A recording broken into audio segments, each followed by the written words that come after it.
All right, Doc here from North America. Good morning, good afternoon, and good evening. Let's see what we got going on here. A commercial. We'll see. Oh, there's the chat line. I can see the chat line now. And there's Robin. Hey, Robin. See that email I sent you? Where's the mouse on this thing? That's not it. Skip. There we are. Excellent. Okay, now what I can do is, that looks good like that. And I have the sound. I hear the sound. This is good. So we're just making sure the screen looks organized. There we are. Okie dokie. Let's get rolling along here. Markets are a little bit calmer in some ways and wilder in others. You know, I mean, after the Georgia election, it looks like 1-1, or I can't tell. It sounds like the same thing as in the general election. There somehow or another there was a pause, and then all of a sudden this giant amount of votes come in for the Democrats late in the night out of nowhere. Sounds like they're using the same machines the whole bit. Isn't that odd? They have those problems with the machines and they're still using them. But anyway, we'll see how the markets treat us. As you can see there, the dollar is going down. That's exactly what that represents. Now, what I found really odd about it, oh, there we go. We got lots of bodies talking today. I like that. Let's do this. Let's move that down, too, so I can see the chat line even better. There we go. Oh, yeah. Farkas, how you doing? Good morning, good afternoon. I guess right now it's still morning, isn't it? No, you're just right after lunchtime. And George, hey, George. And let's see, Electros. I like that. Materialist Electros. Sounds like a Spanish or Argentine. Oh, yes, it is. It's Argentine. Okay, wow. Hey, how you guys doing there?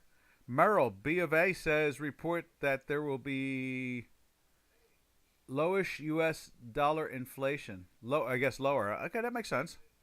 I have no idea the way this thing is going at this point, because we still don't have a clear policy of what the policy is going to be. Today's a big day, even bigger than yesterday. We're going to find out if there are laws and the Constitution in the United States, or it is gone and we are becoming some type of banana republic like everybody else on the planet. I think they call that in physics steady state. Yeah, read it twice. It's very clear. Both stories, Robin, are very clear and give you clarity on what you've been asking for the last couple of days. It's an interesting point of view. All right, and so yeah, it's hard to say with the inflation on the dollar. One thing is, I saw something interesting. Maybe I should throw that up there. It was a headline in Zero Hedge, and let me see if we can find it right there. Let's see, what do we do? Where is it at? Like right there. And I'm going to just bring it up on the screen for you. And there's talk of devaluing the Chinese yuan, which I thought was kind of interesting. Let me see if I can find that article now. I just saw it. And I thought it was kind of interesting. And they showed how the banks were dumping yuan. I guess that makes sense. I'm not. In other words, I guess if they think that there's no manipulation rule anymore with Mr. Biden, then they can do that. They can make their currency user friendly, I guess you call it. Just make it so cheap. See right there, it says, is China about to devalue the yuan? Local banks start dumping yuan. I don't understand that altogether, if that is going to get where they want to be. But you know what? When you're a communist nation, and you got slave labor, why not? I mean, you bring your currency down, and then what happens is that you crank up your slave labor more, and that's it. Boom. You produce more product, and that's how it goes. So next 24 hours is going to be very interesting, especially this afternoon and going into the evening. we're going to have a better idea who's going to be the president of the United States, and that's why they're dumping it, but there's no, in other words, once they're confirmed that they've got Biden in, then they will probably do that to that currency, which will have an effect on the dollar in a sense that have a better idea what the dollar is going to do against other products. Let's see.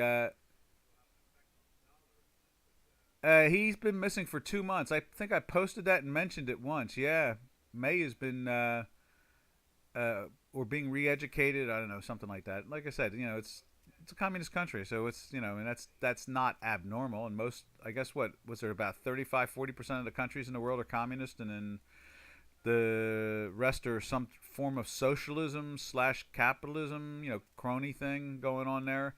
And then the United States now is going into that steady state that they talk about in physics. In other words, you take a brick that's just come out of an oven, you take a brick that is been sitting in a closed room, put the two bricks next to each other on a table, and after a while they become the same identical temperature. So one is like 500 degrees, one is 65 degrees, and they both come down to an equal temperature, whatever that temperature is. 147 or something like that. They slowly dissipate. Looking at the density of the room and so forth, and so that's where we're at the moment. The free capitalistic America is slowly coming into steady state. So unfortunately, maybe our density is greater. We'll see. Only time tells, traders. But that's the only way we're going to figure out that statement. Oh, did I show you that? I did show you that, right? Okay, good. So that is where we stand. And for May, May's been gone for over 2 months now. People are trying to figure out where he's at. They took him away from somewhere, I guess. Let's see. Central Bank of China took over the financial arm of because they were making loans with next to no capital requirements. That makes sense. That's what our banks do too. The central banks, that is. The B of A and so forth can't get away with that, but let's see. In place. No capital requirements in place. Okay. So, anyway, that is the issues we're watching. Again, we won't have a better feel for the inflation or the currency of the the dollar's value and so forth until we get past this last part of the political process. Once we get past that, we're going to have a better understanding of policies. And that's where we're at the moment, trying to figure out what the policies are. See, that's what a lot of people make mistakes about. They don't understand that government policies have an effect on economies. Okay? Everybody kind of thinks it. Most people understand it. It's just they don't really think about it too hard. And so we really can't say, I can't give you a philosophical point of view until I see what the last leg of this election brings, of the November 3rd election. So we'll see from there, because it has a major effect across the whole spectrum. All right. What I wanted to show you I thought was fascinating, was the way the other pairs are acting. Now, we see the Swiss, which I kind of think is like the best, to run to. If you're paranoid about the dollar, you want to run to the Swiss, but obviously it's much thinner than, say, the euro or, and the cable, because it's just smaller. But check this out. Now, let's take a look at the euro. The euro had slid into its daily sell for a couple days. And let's put it up on Chicago Quant at the same time.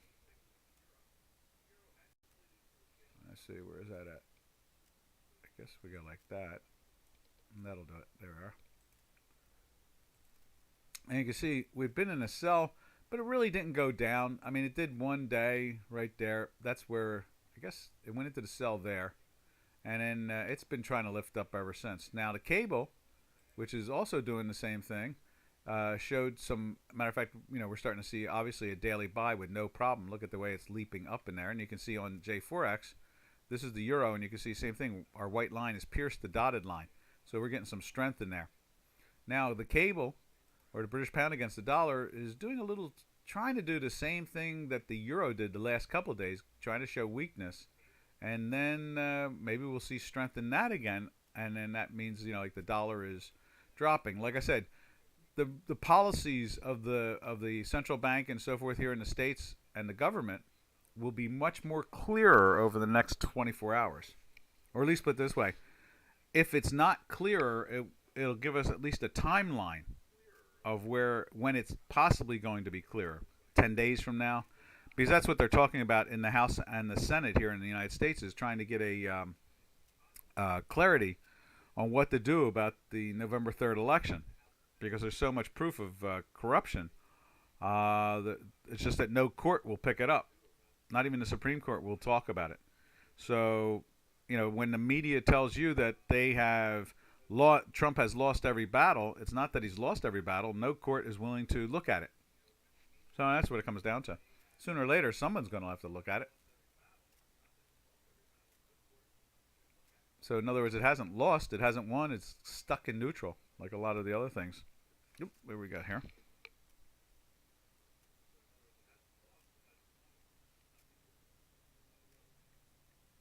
I'm just answering a text.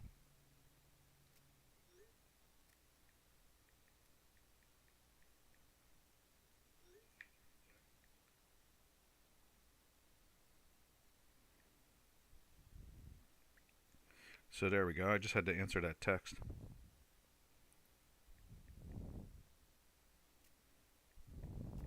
There we are.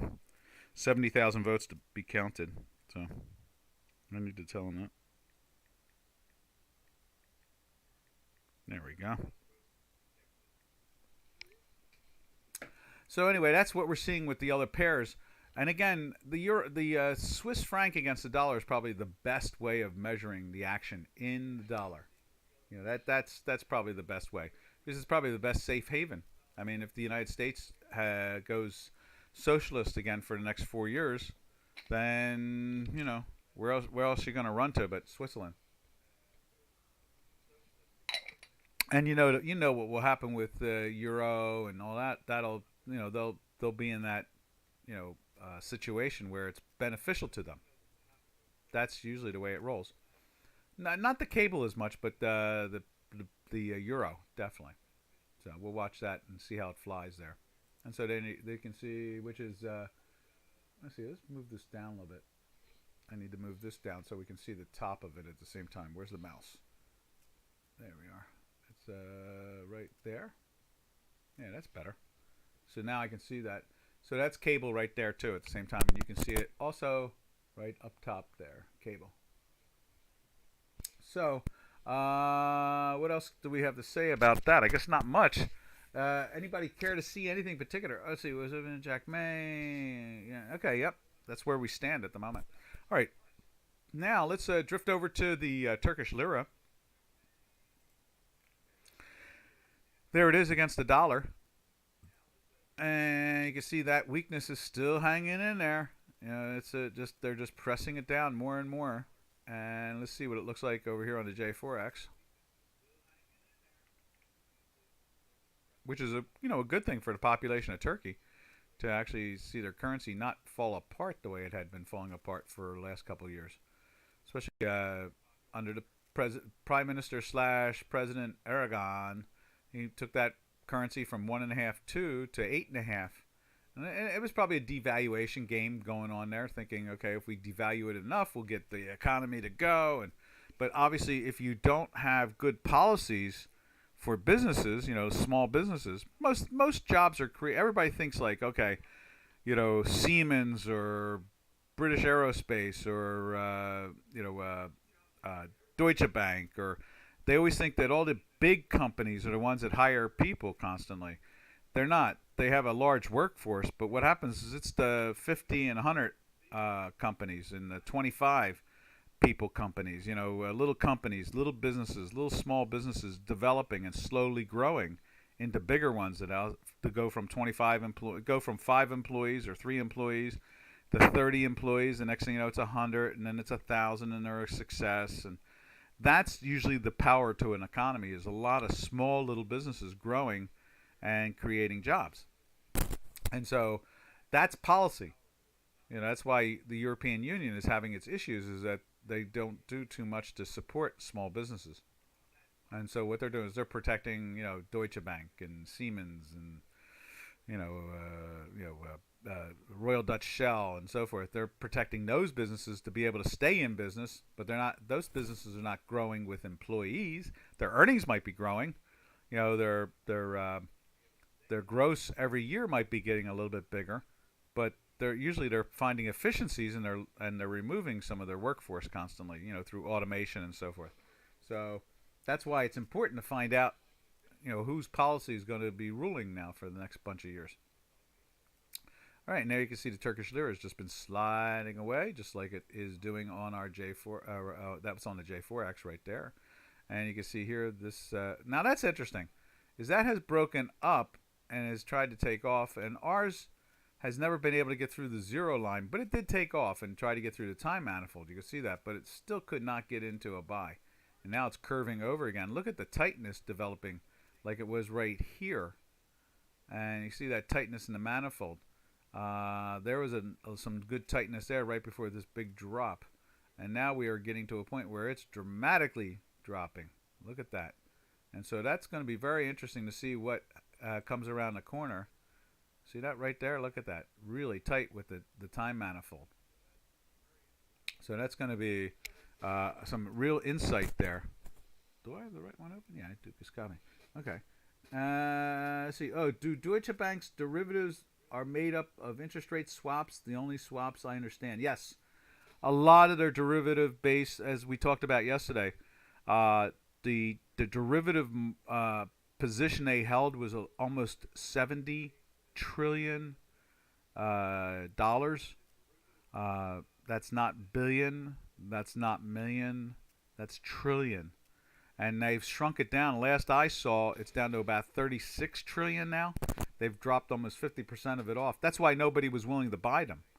Also, the fear of, can you imagine buying a company that has a 50, 60, or 70 trillion dollar swap derivatives market, and someone decides that they have to unwind some of that?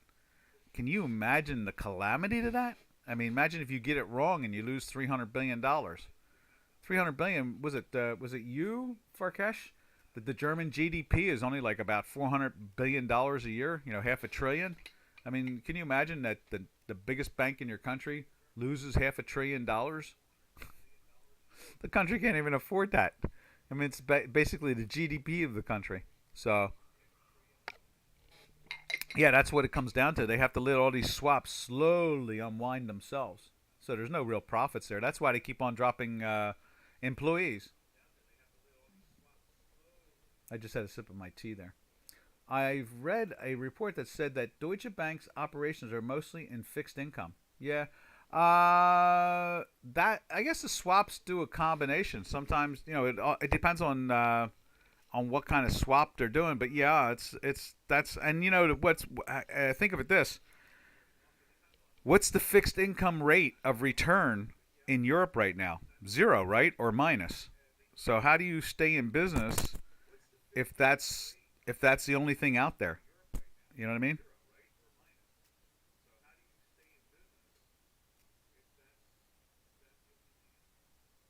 Yeah. So you're probably right, and that's that clarifies why you're not seeing a lot of profit. You don't see Deutsche Bank doing better and better, and you don't see their stock really going anywhere. It's because there is no profits.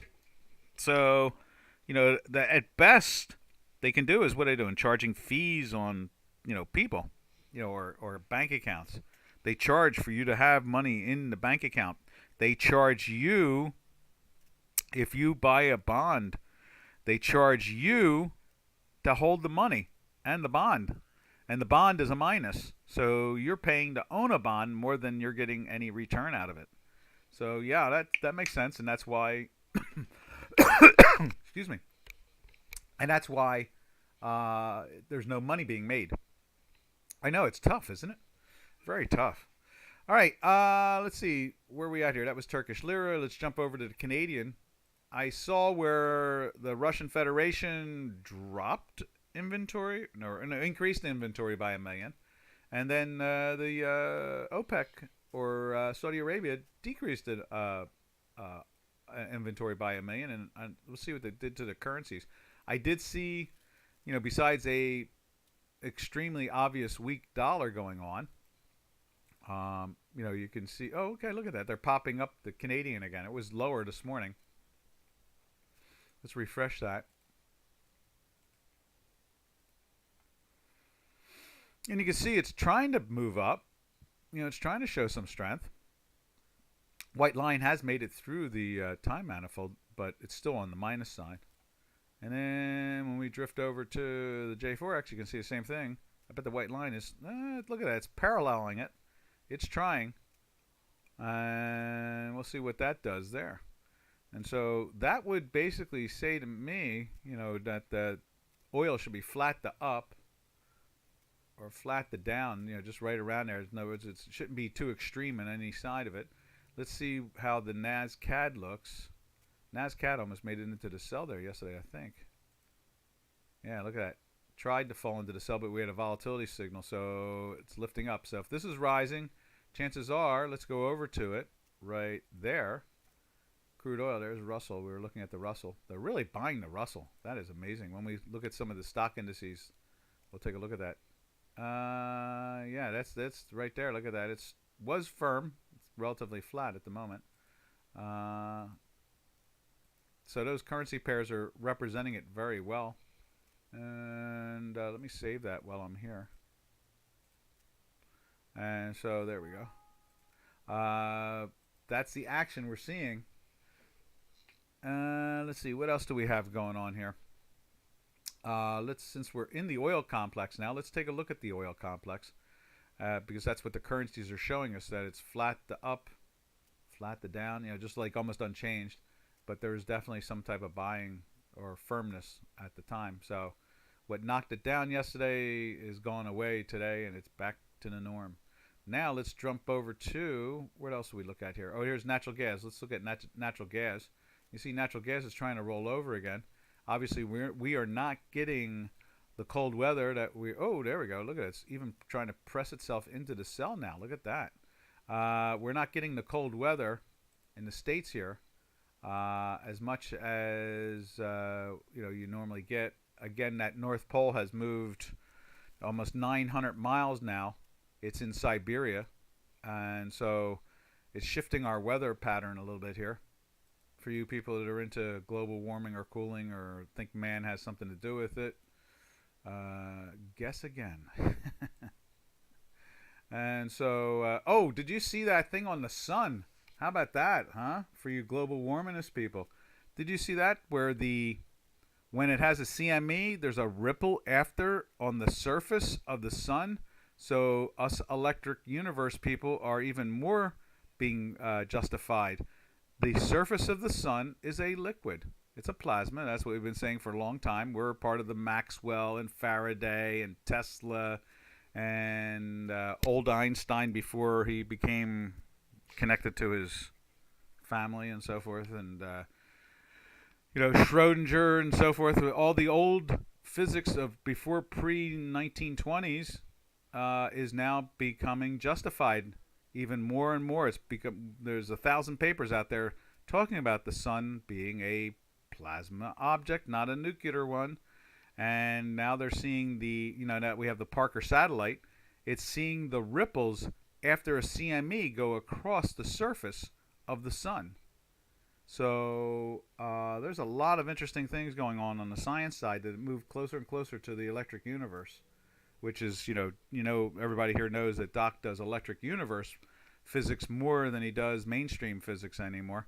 And so that's that about that. I think that's fascinating. And so how's that relate to the idea that the North Pole is now almost 900 miles away from where it used to be, and it's in Siberia now, and the South Pole has moved about 400 and some odd miles, 300 and something, I think it is at this point, away from the Antarctica, and is heading towards Indonesia.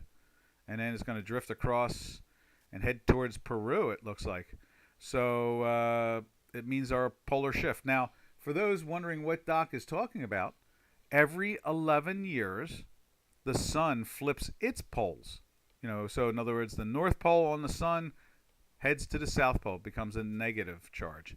And the top of the sun, as we look at it, becomes a positive charge. And then every 11 years it flips again. And the negative charge is at the bottom and the positive charge is at the top. And modern physics has no answer for any of that, but the electric universe does. So the real physics in the universe, us electric universe theory people realize, because we follow what every toy and everything we're communicating through right now is justified through Faraday and Amp and Maxwell and early Einstein and all science, pre 1920s, before they flipped it all over upside down into some gravitational thing. Basically, and everything we're doing right now is all old physics. Like the computers and all like that. None of this is new physics. This is old physics.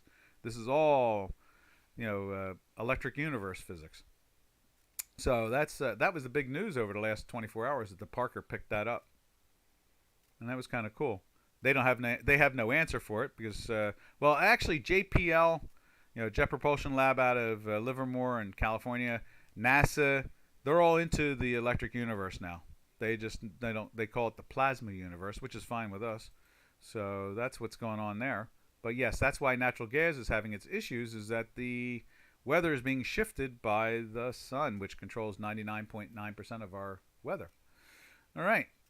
Okay, that's over with, and that's why natural gas is falling down, like London Bridge. All right, let's take a look at what's the next one? Did I save that? Let's do that. Let's save that too.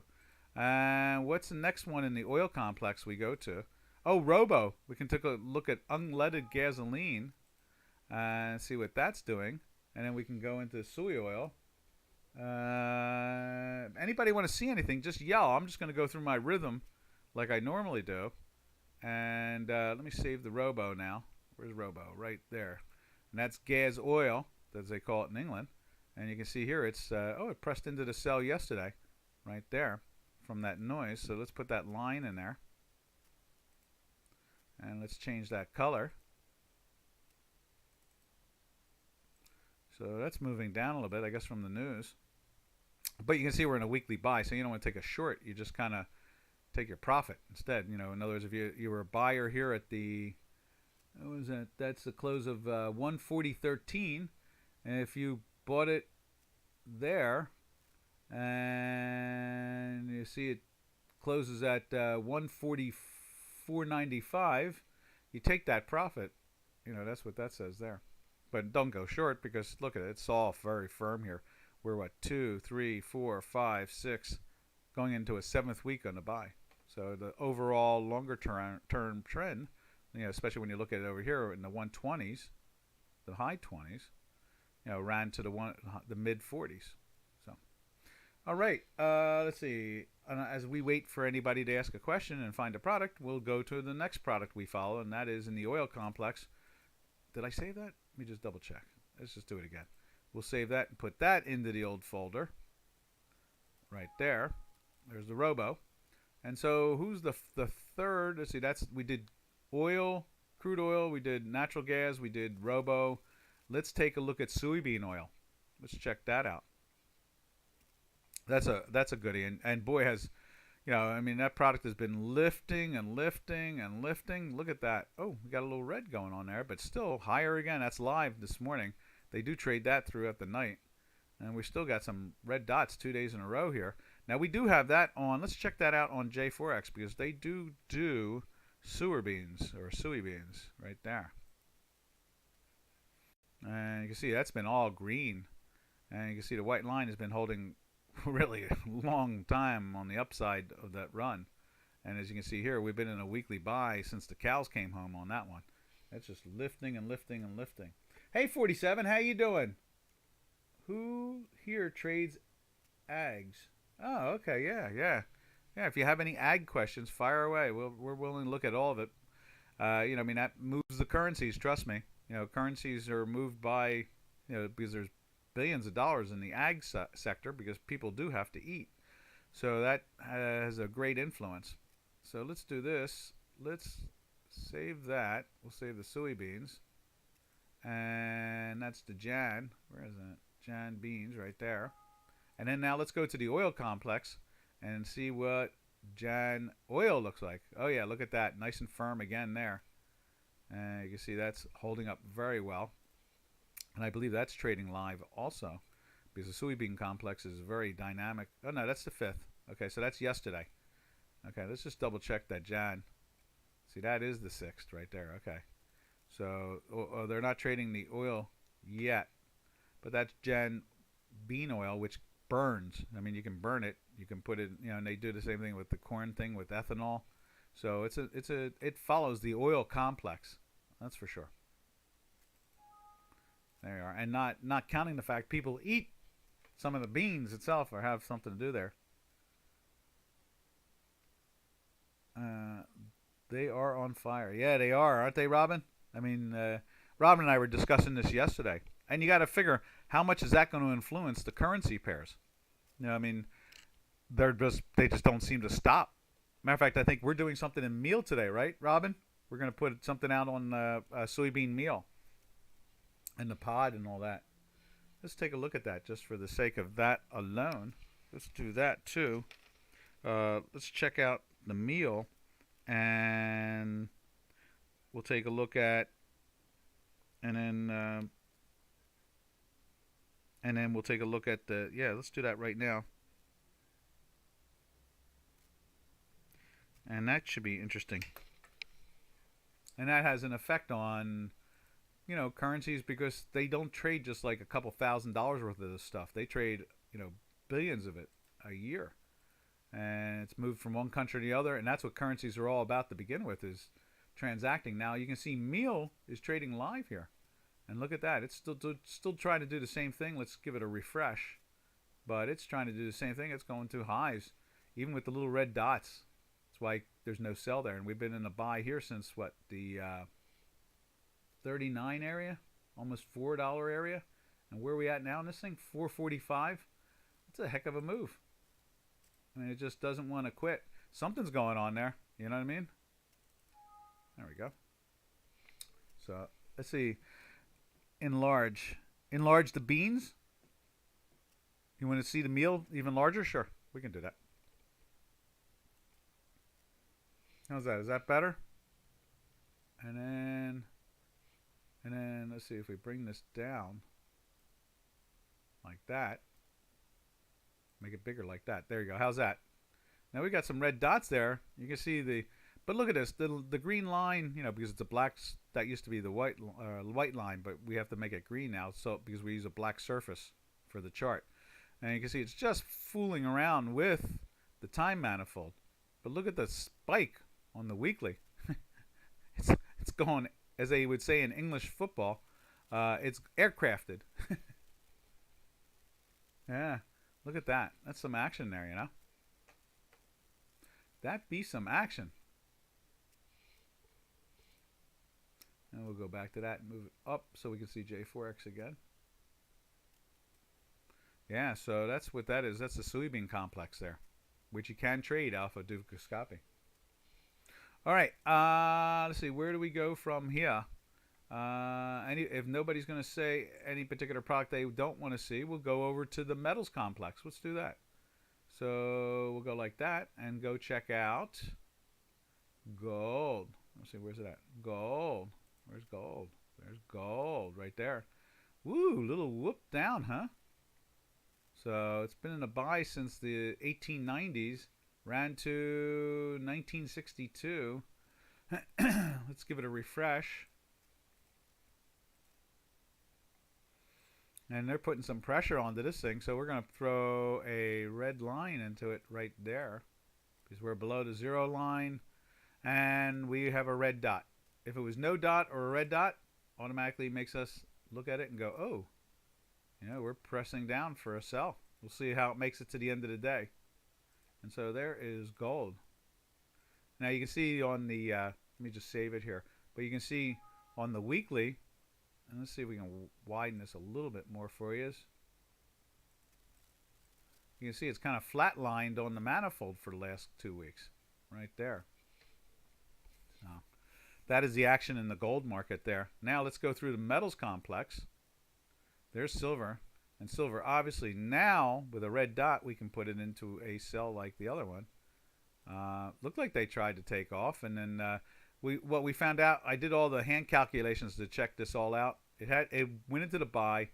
What happened was they had a Monday chart here, and they took out numbers, and that's why the dots are doing everything the way they're doing it, and the lines are doing the way they're doing it. But the end result is that it did catch the buy, and then it ran up, and now it's definitely going south. And we'll see how that goes. And you can see this is challenging the time manifold there too at the same time. So let's save that. And that's silver showing a little profit taking. That's pretty much what it comes down to. I guess the world is not going to hell in a handbasket, so no real worries there. And then let's check out copper. Copper was interesting. Yesterday it went into the buy. Look at it this morning. That's live there. So I guess if they devalue the Chinese yuan, maybe they start building more things.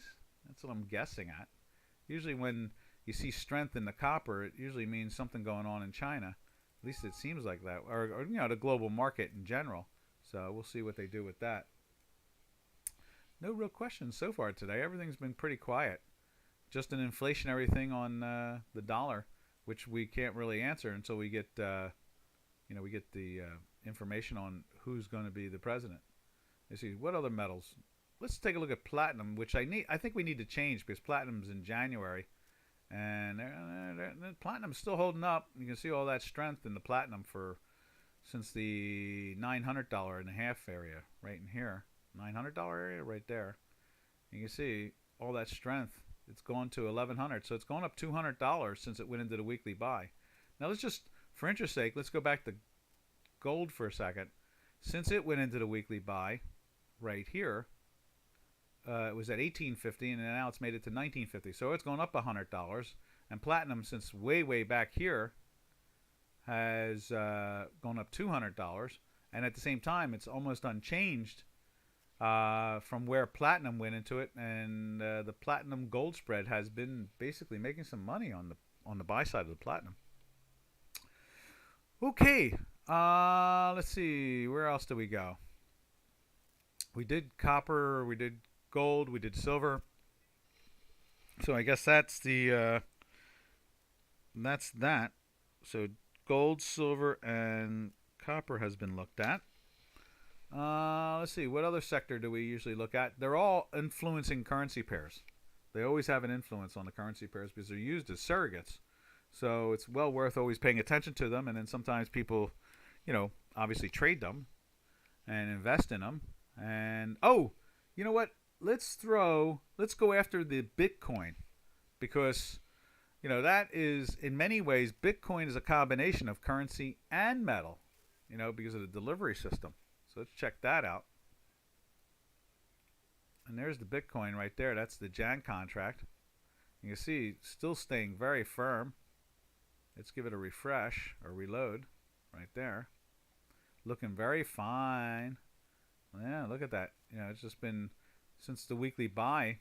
It's gone from what was that 23,500, 480 on the close to 36,000. Wow, cool. So it's gone up 33% since our weekly buy signal.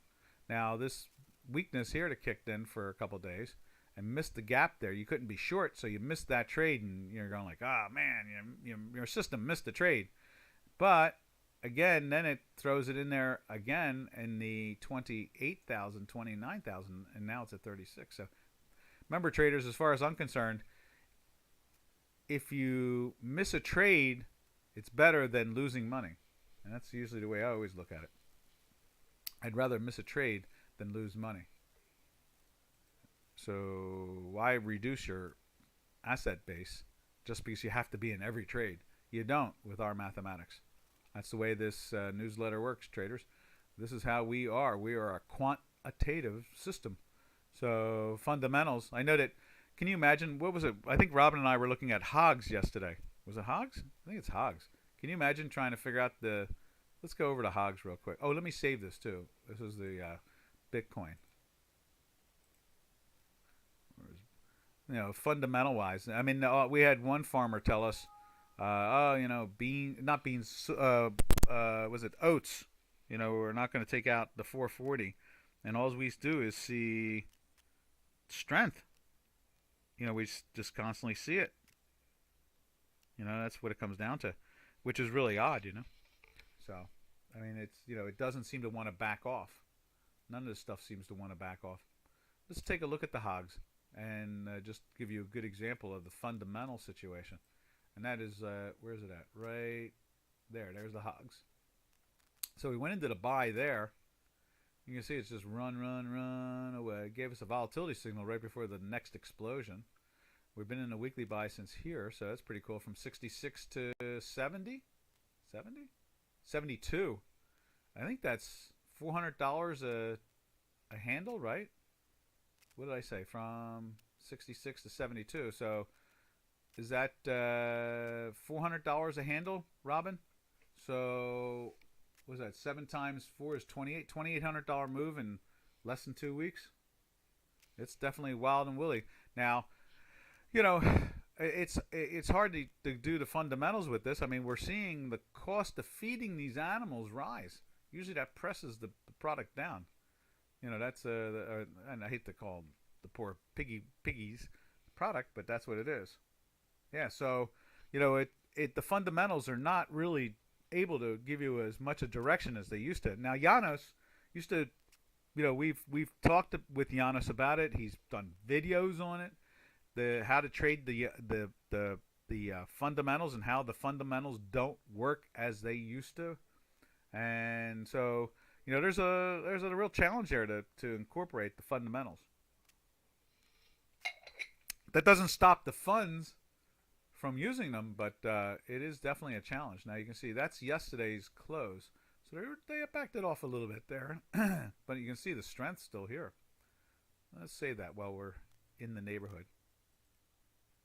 Did I refresh that? Let's double check we've refreshed that too.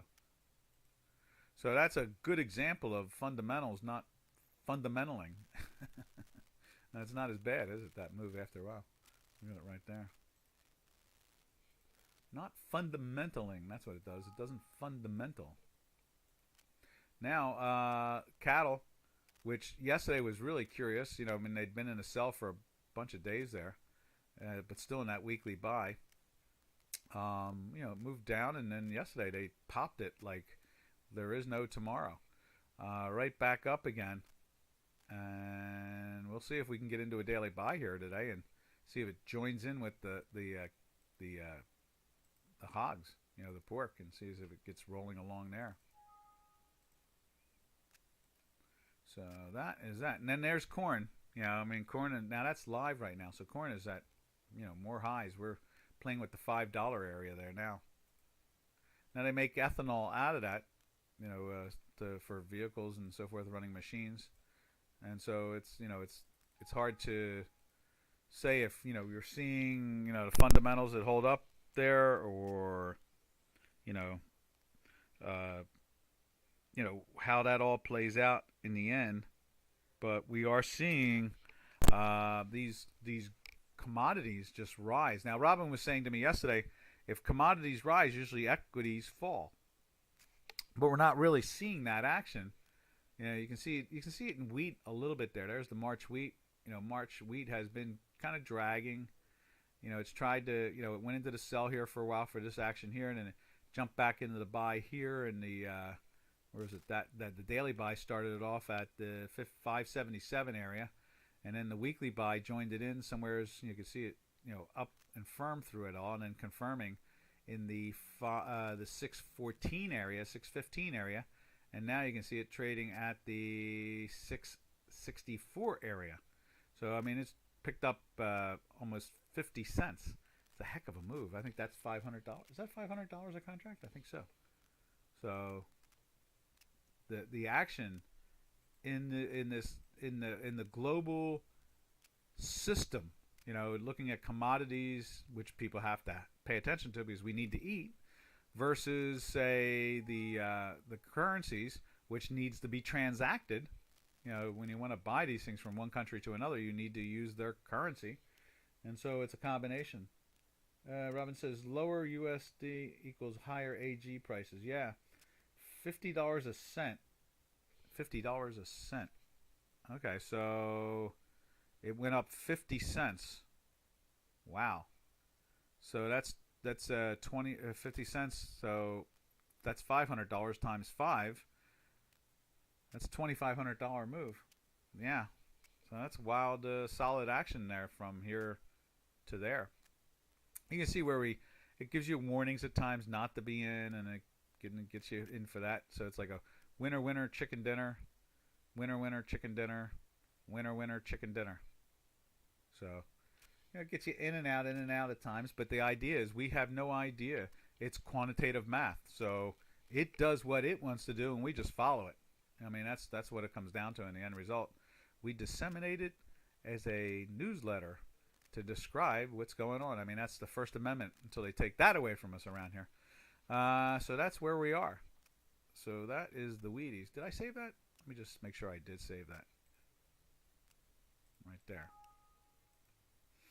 All right. So that's what's powering a lot of these currencies right now, is the fact that we're seeing that action there.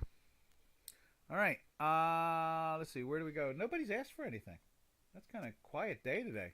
Just an idea of what the inflationary characteristic could be about the dollar. And again, we won't know that. I guess it's 1 o'clock they start the vote in the House of Representatives. It's a joint session between the Senate and the House of Representatives. So that's going to be very interesting there. Let's see. What else do we got going on here? What else? Oh, I know. We didn't look at the stock indices themselves, because that's what Robin was talking about. And that is, where's that ratio? He says, how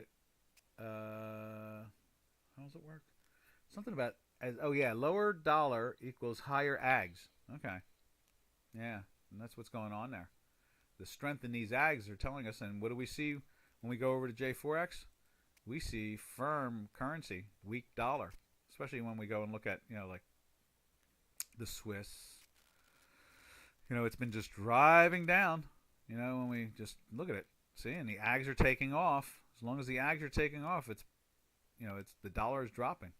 That's pretty much the name of the game there. And the same thing is going on with, where's it at? The cable. No doubt that the Brexit stuff has that going. This should be rising, and it is. And in the euro, right there, should be rising, and it is. And the ags are, because the dollar is dropping. And so that's a really good combination. When do you think the dollar could retrace a bit so we can buy? Well, it has been retracing. Let's see if we can go over to, where do we have that? We have, let's see, where is it at? Let's go to here. I'll show you the dollar index right there. And there is the dollar index. Where is it at? Right there. Let's give it a refresh. You can see it's been moving down. We've been in a weekly sell for a while. When you look at the fact check spreadsheet, where is it at? Right there it is, right there. 9 weeks in a sell. So I guess until we get into buys again, you don't really want to try to step up to it. That's for sure. Just let it do its thing. Let the math make the decision, because we know one thing for sure: the fundamentals are going to be behind the curve. They're like, fundamentals now are like lagging indicators.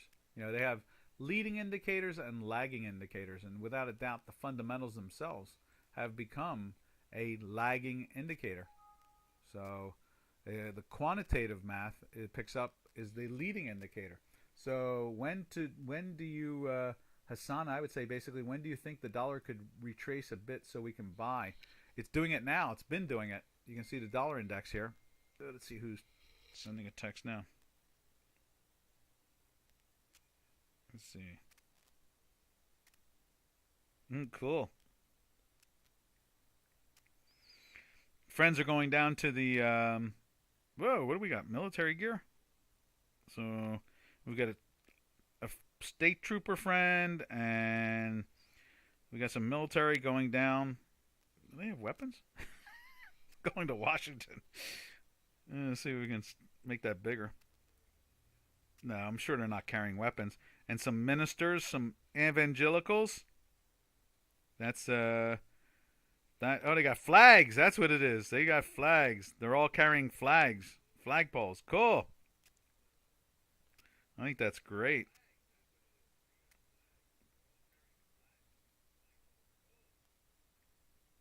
Yeah, that's what it is. Two ministers, two evangelical ministers, three evangelical ministers. I know Robin Carl is an evangelical minister also, and a state trooper. They're all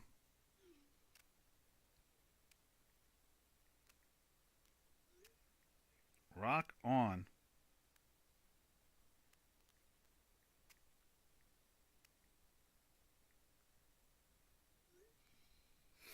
So, wow. I got friends. They're going to be sending me pictures and information from the rally, the Trump rally down in Washington. So, Hassan, just hang tight. Just watch the webinars every day until we start to turn, you know. I bought the CAD and the Swiss and sold the NAS CAD, and all of them hit SL. What is SL? SL. What's SL? SL. Remember, I'm simple at times. I can be very simple minded. That's why there is no stupid questions in my webinar. They're only long or short answers because sometimes I forget what SL, you know, I don't remember what SL is. Took a while for me to get AG. Oh, stop loss. Okay, thanks. All right. See how simple I am sometimes? So when do you think it's time to get back into those positions again? You know, buy the dollar? You know, when our math turns. You know, I mean, we've been in a, you can see right here. Let's see. Let's see. It's, you know, on our math, and we'll go into the J4X too. But we've been in a weekly sell since here. You know, since up in the 25s in the you know, the UUP, it's dropped what, it's down to 24. Let's see. Right there. It finally went into the sell at 24.98, I guess. And yeah, right there. So it's trading now at 24.08. So it's dropped $1. That's a lot of a $24. This is like the DXY. Only difference is this is the ETF. So we get a chance to see it live. You can see the weakness in it there. So when we get into a buy again, now you can see here, this has been really weird. It's been in a daily buy, but in a weekly sell. So you can't be long it. So, you know, it's been battling, you know, to climb back up. You know, a lot of bottom fishers like yourself that want to try to, you know, catch the bottom. You know what I mean? Now we can do this, Hassan. We can go take a look at CAD again in Swiss. So all of them hit stop losses. Yeah. Well, let's take a look at the three products that you're using. Let's do that. Did I save this? Let me save this too at the same time. UUP right there. There we are. Now let's go take a look at the three products that you used. And let's close that. And so you said you used our favorites around here that we follow every day. So let's go to them. So there's the, what is that? You were short. You were short. You got stopped out on them. So there's the CAD. The CAD's been in a weekly sell since there. And it goes up and down. That's what, you know, things do. You can see on a day-to-day basis, and this is the weekly trend overall. But it's been a downwardly projection. And we need this thing to close through the zero line here this week to start changing that trend from down to up. And then you can see the daily's been in a sell since here. And you can see at times in this sell, it told you here, don't be short for a little while, and it takes off, and then, you know, it goes back into the short here, and then you can be short again. You know, it cuts out some of this loss in here. And then let's take a look at the Swiss. Same situation to a great extent. Swiss goes into the buy right here. Let's put the lines in there for you too at the same time. But overall, it's been in a sell. You know, it's been going down and telling us that it's going down. Then it goes back into the sell there, and it's been in the sell ever since. So let's fix that to a red like that. And then what was it? NASCAD. We follow NASCAD around here too. We look at it as an oil indicator right there. And there's NASCAD. And you can see it's been in the buy since here. You can see the upwardly trend there. Now, we haven't filled in the lines too much, but we can there. That's a buy there. Let's do this. Let's give you the insight of that. There's the buy. And then it's been in a buy ever since. And you can see on the fact check spreadsheet, I think. Let's double check that. Yeah, 12 days. Look at that. It's 12 days in a buy, 9 weeks in a buy.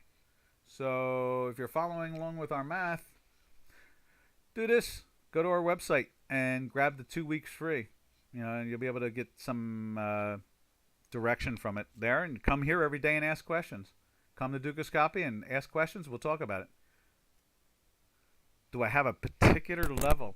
I can find you a level, but that's not really the way to, markets are not monolithic. They're dynamic. They move. So it's very dangerous to just say, okay, I'm looking for a support. I mean, it'll bounce from that support, but do you really want to carry it overnight because of the support? I'm not very happy about that stuff. I'm always, in other words, I follow my math. My math is so much better.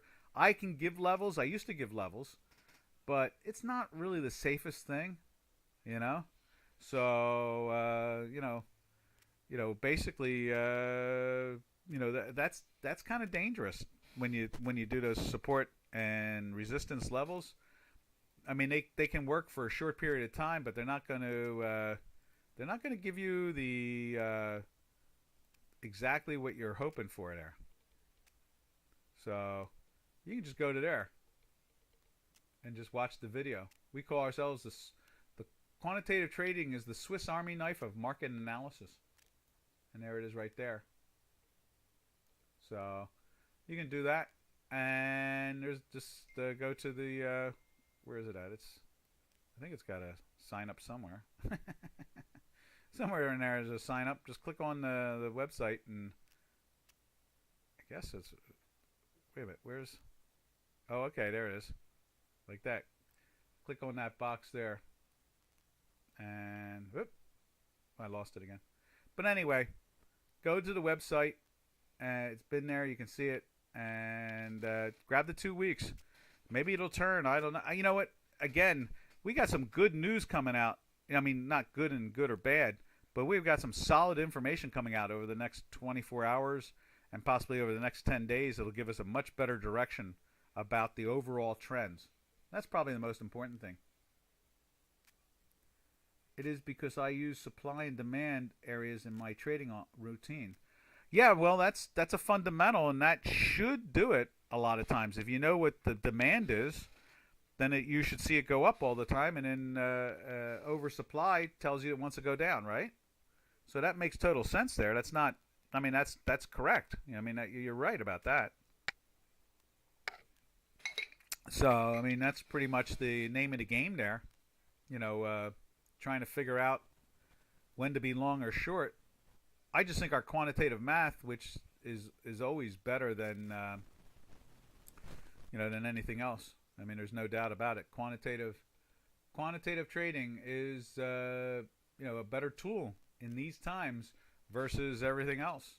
So, all right, traders. Happy trails to all of you. We'll catch you again tomorrow, same time, same channel, and happy to hump day today. And we will happy trails to you until we meet again. Happy trails to you